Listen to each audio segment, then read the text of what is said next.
మరి ఇవాళ మనం ప్రజాస్వామ్యంలో ఉండామా? ప్రజాస్వామ్యంలో ప్రతి ఒక్కరికి వాక్ స్వాతంత్రం ఉంది. మరి అదే తరహాలో ప్రతి సామాన్యుడికి కూడా మరి ఈ ప్రభుత్వం చేస్తున్న అరాచకాలు, మరి ప్రభుత్వాన్ని ప్రశ్నించే హక్కు ప్రతి ఒక్క పౌరుడికి కూడా ఉంది.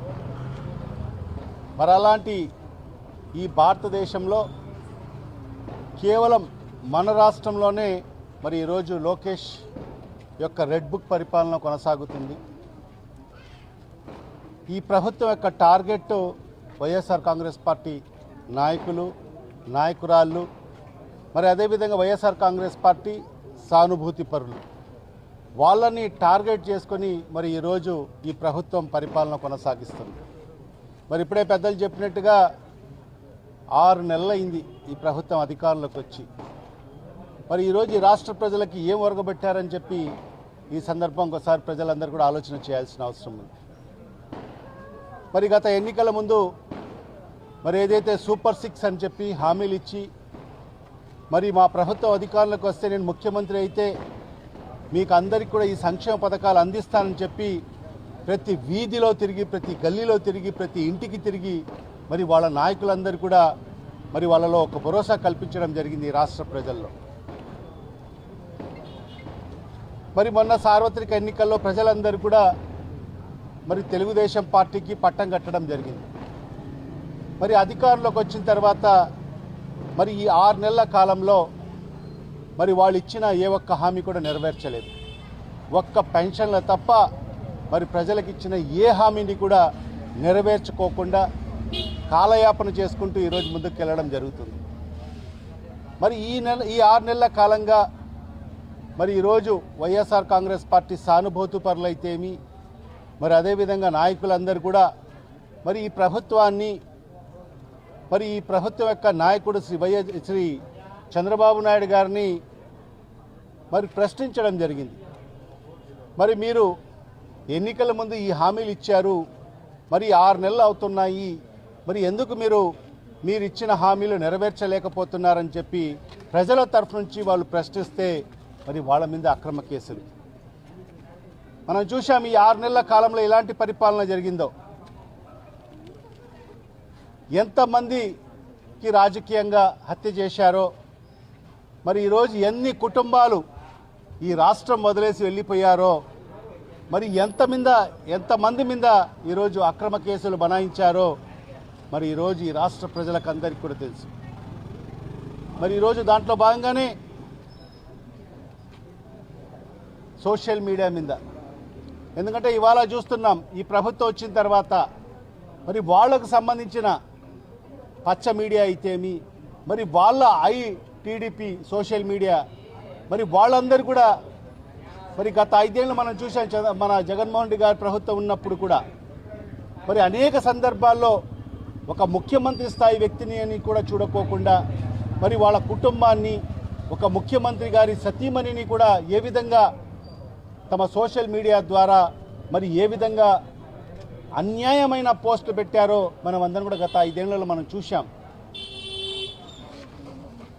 మరి అలాంటిది మరి ఈరోజు మన నాయకులు, మన సోషల్ మీడియా యాక్టివ్గా ఉన్న మరి ఏదైతే సానుభూతి పరులు మరి వాళ్ళందరూ కూడా ఈ ప్రభుత్వం మీద ప్రశ్నిస్తూ ఉంటే మరి వాళ్ళందరి మీద కేసులు పెట్టడం ఎంతవరకు సమంజసమో ఒక్కసారి రాష్ట్ర ప్రజలందరూ కూడా గమనించాల్సిన అవసరం ఉంది.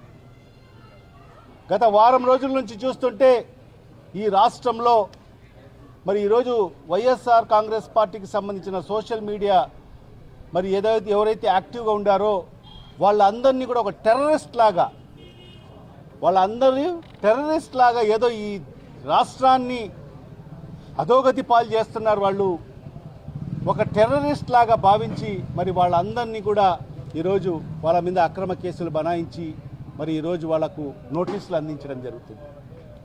నోటీసులు అందిస్తే పర్వాలేదు, మహిళలని కూడా చూడకోకుండా మరి ఈరోజు మన జిల్లాలో, వైఎస్ఆర్ జిల్లాలో మరి మొన్న 2 రోజులకు మునుపు మరి మన కడప నియోజకవర్గానికి సంబంధించిన ఇద్దరు, ఒక మహిళ సోషల్ మీడియాకు యాక్టివ్గా ఉండే సునీత రెడ్డి, మరి అదేవిధంగా నిశాంత్ అని చెప్పి ఇద్దరు ఇళ్లకు 11, 11:30, 12 గంటలకు వాళ్ళ ఇంట్లో సుమారుగా ఒక 10 మంది పోలీసులు దూరి మరి ఒక భయానక వాతావరణం సృష్టించడం జరిగింది.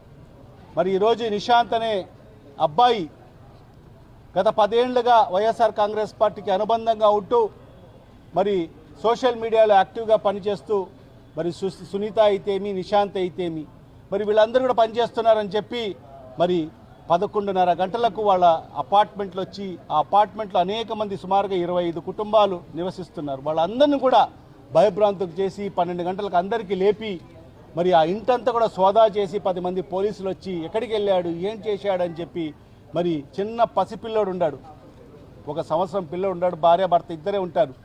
మరి అలాంటి వాళ్ళ ఇంటిపైన కూడా దౌర్జన్యం చేసి మరి ఎక్కడికి వెళ్ళాడు నువ్వు చెప్పకపోతే మరి దాని పరిణామాలు వేరేగా ఉంటాయని చెప్పి కూడా మరి వాళ్ళను ఆ కుటుంబాన్ని భయభ్రాంతులు చేసి మరి ఈరోజు పోలీసులు వ్యవహరిస్తున్న తీరు నిజంగా చాలా బాధాకరమైనని చెప్పి కూడా ఈ సందర్భంగా తెలియజేసుకుంటున్నాను. ఒకటే నేను కోరుకుంటున్నాను అధికారులకు, ప్రభుత్వాలు ఉంటాయి పోతాయి, ఇది శాశ్వతమైన ప్రభుత్వాలు కాదు, శాశ్వతంగా ఎవరు నాయకుడు కూడా ఉండడు. మరి మీరు అధికారులు అనేవాళ్ళు శాశ్వతంగా మీరు రిటైర్డ్ అయ్యే వరకు మీరు అధికారులుగా ఉంటారు కాబట్టి మీరు న్యాయము అన్యాయం అనేది పరిశీలించి మరి ముందుకు వెళ్ళాలని చెప్పి కూడా మరి అధికారులకు కూడా మరి నేను తెలియజేసుకుంటూ మరి ఈరోజు వైఎస్ఆర్ కాంగ్రెస్ పార్టీ మరి సోషల్ మీడియాలో ఎవరైతే మా సానుభూతి పరులు ఉన్నారో సోషల్ మీడియాలో గత 10 ఏళ్లుగా యాక్టివ్గా పనిచేసిన మా కార్యకర్తలకు ఖచ్చితంగా వైఎస్ఆర్ కాంగ్రెస్ పార్టీ నాయకుడైన మా జగన్మోహన్ రెడ్డి గారి కాడి నుంచి సామాన్యమైన కార్యకర్త వరకు కూడా మీకు అందరికీ కూడా అండగా ఉంటామని చెప్పి కూడా ఈ సందర్భంగా తెలియజేసుకుంటున్నాను.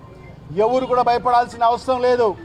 మరి ఎంతమంది పోలీసు వాళ్ళు వచ్చినా కూడా మేము మీకు అండగా ఉంటామని చెప్పి కూడా ఈ సందర్భంగా తెలియజేసుకుంటున్నాను. ఎవరు కూడా అధైర్యపడాల్సిన అవసరం లేదు, ఏ కుటుంబం భయపడాల్సిన అవసరం లేదు. మీ కుటుంబానికి మేమందరం కూడా అండగా ఉంటామని చెప్పి కూడా ఈ సందర్భంగా తెలియజేసుకుంటున్నాను. ఖచ్చితంగా మీరందరూ కూడా మరి ఖచ్చితంగా జగన్మోహన్ రెడ్డి గారు అదేవిధంగా మమ్మల్ని చెప్పి మా వైఎస్ఆర్ కాంగ్రెస్ పార్టీకి సంబంధించిన సోషల్ మీడియాలో ఎవరైతే ఉండారో వాళ్ళందరినీ కూడా మీరు పరామర్శించండి అని చెప్పి కూడా మాకందరికి కూడా పంపించడం జరిగింది. ఖచ్చితంగా ఎవరు కూడా భయపడాల్సిన అవసరం లేదు, అధైర్యపడాల్సిన అవసరం లేదు. వైఎస్ఆర్ కుటుంబ సభ్యులైన మేమందరం కూడా మీ కుటుంబానికి అండగా ఉంటామని చెప్పి కూడా ఈ సందర్భంగా తెలియజేస్తాం.